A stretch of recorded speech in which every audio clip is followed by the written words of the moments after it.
Oh no.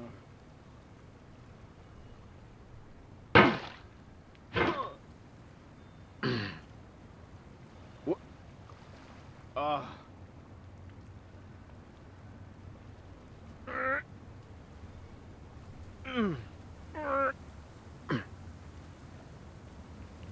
There's no feeling more intense than starting over.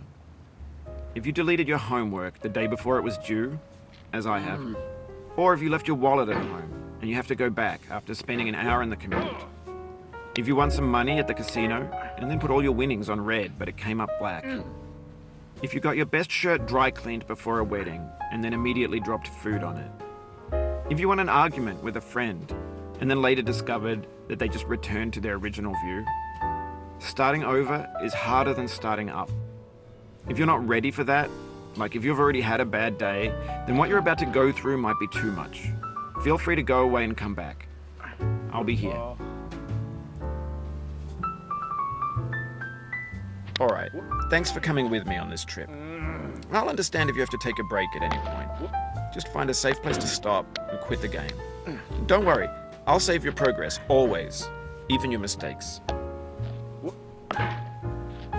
This game is a homage to a free game that came out in 2002, titled Sexy Hiking. The author of that game was Jazuo, a mysterious Czech designer who was known at the time as the father of B games. And B games are rough assemblages of found objects.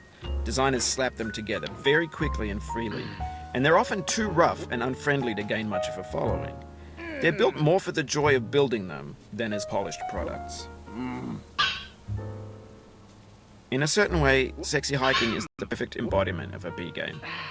It's built almost entirely out of found and recycled parts, and it's one of the most unusual and unfriendly games of its time.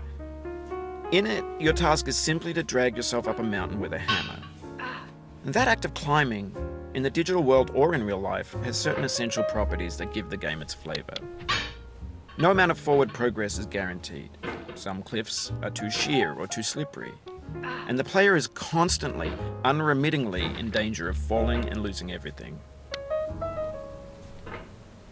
Anyway, when you start Sexy Hiking, you're standing next to this dead tree that blocks the way to the entire rest of the game. It might take you an hour to get over that tree, and a lot of people never got past it. You prod and you poke at it, exploring the limits of your reach and your strength, trying to find a way up and over. And there's a sense of truth in that lack of compromise. Most obstacles in video game worlds are fake. You can be completely confident in your ability to get through them once you have the correct method or the correct equipment or just by spending enough time.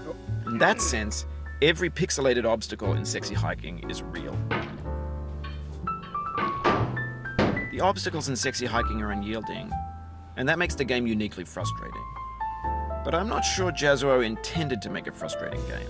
The frustration is just essential to the act of climbing, and it's authentic to the process of building a game about climbing. A funny thing happened to me as I was building this mountain. I'd have an idea for a new obstacle, and I'd build it, test it, and it would usually turn out to be unreasonably hard. But I couldn't bring myself to make it easier.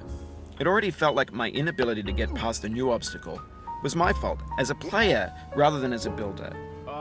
Imaginary mountains build themselves from our efforts to climb them, and it's our repeated attempts to reach the summit that turns those mountains into something real. When you're building a video game world, you're building with ideas, and that can be like working with quickset cement.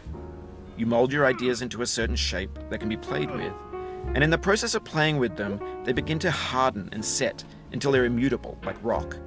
And at that point, you can't change the world. Not without breaking it into pieces and starting fresh with new ideas. For years now, people have been predicting that games would soon be made out of prefabricated objects, bought in a store and assembled into a world.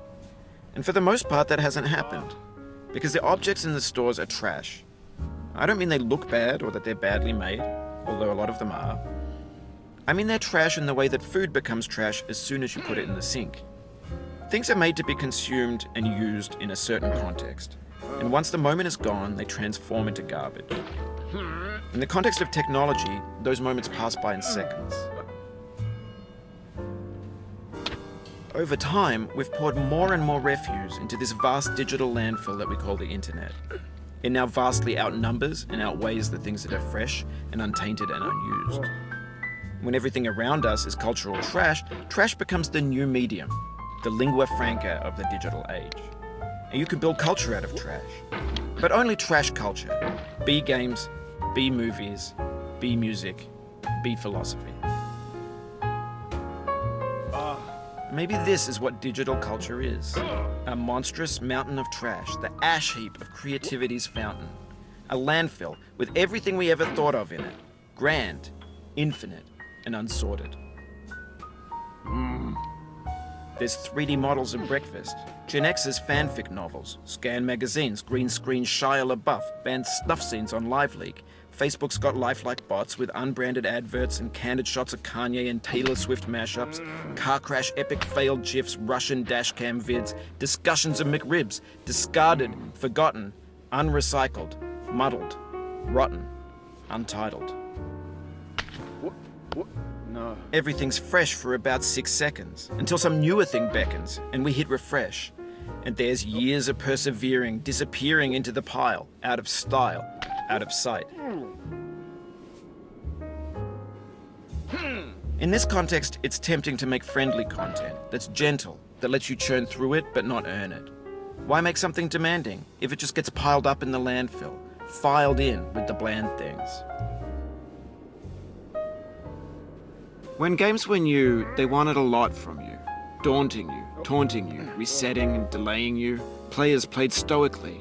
Now everyone's turned off by that. They want to burn through it quickly, a quick fix for the fickle, some tricks for the clicks of the feckless. But that's not you, you're an acrobat. You could swallow a baseball bat. Now I know, most likely you're watching this on YouTube or Twitch, while some dude with 10 million views does it for you, like a baby bird being fed chewed up food. That's culture too. But on the off chance that you're playing this, what I'm saying is, trash is disposable, but maybe it doesn't have to be approachable. What's the feeling like? Are you stressed? I guess you don't hate it if you got this far. Feeling frustrated? It's underrated. An orange is sweet, juicy fruit locked inside a bitter peel. That's not how I feel about a challenge. I only want the bitterness. It's coffee. It's grapefruit. It's licorice. It feels like we're closer now, composer and climber, designer and user. You could have refused, but you didn't. There was something in you that was hidden, that chose to continue. No. It means a lot to me that you've come this far, endured this much. Every wisecrack, every insensitivity, every setback you've forgiven me is a kingly gift that you've given me. Oh. We have the same taste, you and I. It's not ambition, it's ambition's opposite. No. An obdurate mission to taste defeat. You'll feel bad if you win, so I put this snake in for you. Have you thought about who you are in this?